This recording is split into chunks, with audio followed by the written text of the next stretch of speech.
What's going on, guys? What is the best exhaust system for your Sportster? You probably heard this time and time again. The best exhaust system for your Sportster is the one that you think looks and sounds the best. But for me personally, it goes a little bit deeper than that. How do you know that you're picking the right exhaust system for your bike and the way you ride? Well, today, I want to show you guys a few things of the 3 different types of exhaust systems that are out there. From basic slip-ons to your really stylish looking 2-in-2s and your power making 2-in-1s. But every exhaust system makes power in a different RPM range. So depending on where you spend most of your time riding is more likely where you're going to want to pick an exhaust system that performs well in that RPM range. If you ride wide open all the time, it really doesn't matter what you get. So between these 3 different styles of exhaust and where they perform best in, I want to show you today kind of where they perform the best. So that way you can make a decision or at least get a direction to go in on what would be the best exhaust system for your bike and for the way you ride. When it comes to the different exhaust systems, the simplest is the slip-on. The most stylish, in my opinion, is going to be the 2-in-2s. And generally, if you're doing an all-out performance build, you would be looking for a 2-in-1. I'm going to show you guys today, maybe the slip-ons, as simple as they are, they may be a lot better than you think, just because of the factory header on the Sportster models. That header's pretty good. It's equal length pipe, and plus that crossover in there. So let's go down here. Let's take a look at just some basic slip-ons. That's what I run. I just run basic slip-ons. So on these 2 bikes, we decided to just go with, we went with Vance & Hines Twin/3. I used the standard baffle in them, which I thought, that would really work for our needs. These have been great. No complaints. They sound good. They perform really, really well. Now with the slip-ons, you retain the factory header. Factory headers, this is retained, but also it retains this factory crossover, which I really like the crossover. Now what that crossover pipe does, it really comes into play with the stock mufflers. It allows Harley-Davidson to get more flow out of the restrictive stock mufflers. It allows each cylinder to use either exhaust header. So you actually get more flow out of that restricted exhaust using that crossover. It also equalizes the exhaust flow from both cylinders. This really boosts torque with your stock exhaust system. If you're still running slip-ons, and you're maintaining that and using that factory header with the slip-on exhaust, this is just my personal opinion, I feel like it almost operates like a 2-in-1, except you still get the sound of having a good 2-in-2 exhaust system. And I'm going to show you why here in a little bit. The next system would be the 2-in-2 system. These are generally some of the, I would say, the more stylish ones because of all the different, there's all kinds of different 2-in-2 systems out there. So you can get all kinds of different styles and designs, and they're really showy. And I love the look of them, but I don't think they perform, but they just don't, in my opinion, they don't perform as well as the slip-ons on the factory headers or a 2-in-2 or a 2-in-1 exhaust system. Now 2-in-1 exhaust systems, there's a bunch of them out there. 2-in-1s are really good for, I would say, your mid to high RPM range. So if you're a guy that rides, pretty aggressively, like if you stay in the higher RPMs, that's probably where you're going to like a 2-in-2 system. And when I say the upper RPMs, like you're ringing it out to like 7,000, like way up in the red line. That's where those exhaust systems really shine. A slip-on system with the factory header, they really, to me, looking at some of the dyno charts out there, they have good performance throughout the entire RPM range. Low end, mid-range, and the top end. They perform really well all around. Now, if you're getting up into the high RPM ranges, like you're running up, once you get up over like 5,500, that's where they really start to drop off. So if you're really going for horsepower, a slip-on system may not be your best choice.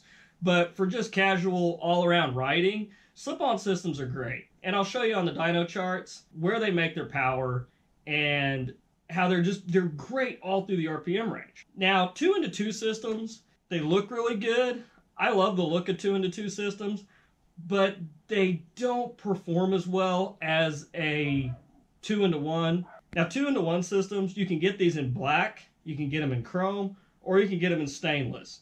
Now, the stainless will turn kind of a nice gold color as it goes through the heat cycles.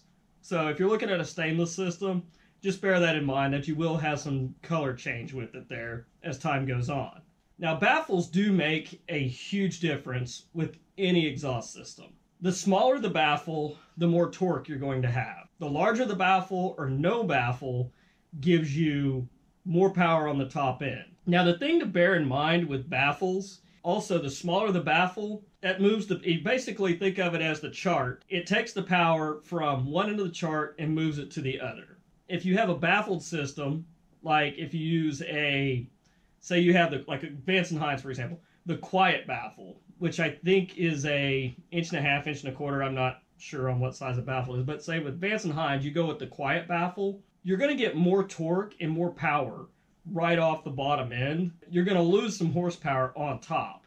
Basically, it starts to drop off faster. And the opposite is true if you go with no baffle or some of the larger baffles. The power and torque come on a little later, but they carry higher into the RPM range before it actually starts to drop off. And we look at some dyno charts, you will see that. Okay, what we're looking at here is from Hammer Performance. These guys have extensively tested all kinds of exhaust systems. They've done a phenomenal job at this. Now, what we're looking at here is we're comparing a set of Slip-Ons to a 2-into-1. This is the Patriot Defender 2-into-1 compared to a set of just Rush Slip-Ons. I think these are like $375 on RevZilla. They were actually a set of Slip-Ons I was considering myself. Now, the Patriot Defender is no longer available, which is really sad because it was a good quality pipe, and it was like less than $400 if I recall. But it got discontinued, unfortunately. So what we're looking at, if you look down here, their test bike, of course it's heavily modified, but it'll give you an idea of what a set of Slip-Ons versus a 2-into-1 system can do on a heavily modified bike. Now, as we can see here on the bottom end, like I said, the Slip-Ons are in red and the 2-into-1 is in blue. Right off the bat, the Slip-Ons are already taken off. I mean, you get a little bit more power, and they hang with this 2-into-1 all the way to this upper RPM range. What is this here? Looks like right at little after 5,500 RPM is where the horsepower on the 2-into-1 really takes over. So you're actually producing the same, if not less, down here on the bottom. I mean, look at the torque up here too.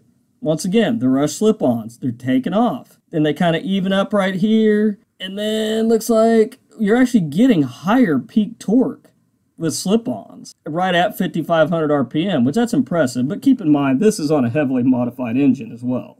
A lot of you guys might have been interested in the Screamin Eagle Slip-Ons. Well, Hammer did a solid favor and did a dyno test on these units. The Screamin Eagle Slip-Ons, kind of a modified version of your stock muffler, a little higher flow, about the same. They're about as loud as the stock mufflers at idle, but they have a kind of a little deeper rumble when you're under throttle. It's only marginally louder than stock. As we can see here, basically a stock bike. They just have looks like 1275 kit with 570 cams. This is basically what I was looking at doing to mine. They make a lot of power they're comparing the same pipe here, the Patriot Defender, but you can see right off the bat, they're already making more horsepower than the 2-into-1. They drop off real quick because they're highly, highly restricted. But what these will do is they will make a metric butt ton of torque compared to any other exhaust system out there on the market just because of how restrictive they are. And the same is true with Slip-Ons and the baffle you choose. So the smaller the baffle you use, the more torque you're going to get, but you're going to lose power when you get up top. Now, here we have the Cycle Shack Slip-Ons. These are, well, once again, they're discontinued. Don't get me wrong, they haven't discontinued all the good exhaust systems out there. This is just one. This was a fairly decent quality, very well performing, economically priced slip-on system. And what's really impressive about this is what I want to show you here on this. This is a Cycle Shack with the baffles in. So we're looking at max power, 104, max torque, 83.2. Now, we move down here, we can see what happened when they pulled the baffles out of them. Now, keep in mind, this is a stock header with a slip-on. Power jumped to 112 horsepower and 87.4 foot-pounds of torque.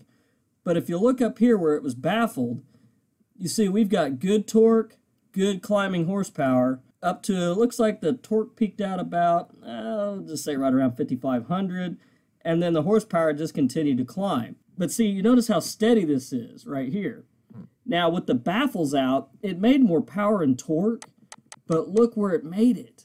We had a big drop in horsepower and a big drop in torque until we really got up in the RPM range. Choosing baffles, this is something that you definitely want to bear in mind. Now, let's move on down here, and we can see where they compared it to a good 2-in-1 exhaust system, the same the Patriot Defender, but as you can see, these slip-ons, they damn near hung right in there with it. Now, this is just a horsepower graph, but if you look at this here, this illustrates perfectly what I was saying about baffles. You can see the unbaffled unit where they had the baffles out of it. You can see right here, it really takes a big dip, and then it catches and takes off. But even with the baffles in on these guys, they hang in great up to about 5,500 RPM.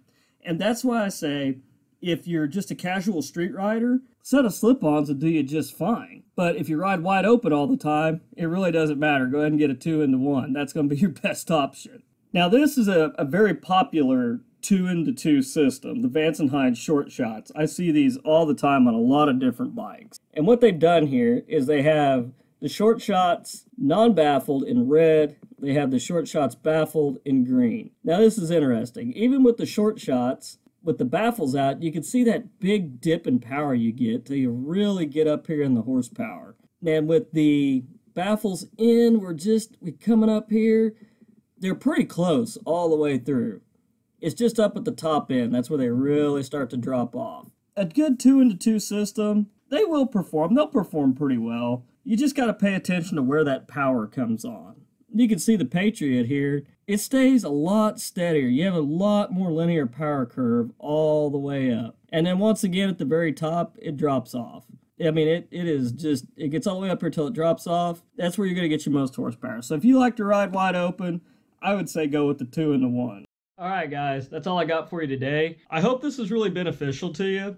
So in choosing an exhaust system, just pay attention to the way you ride. What's your RPM range?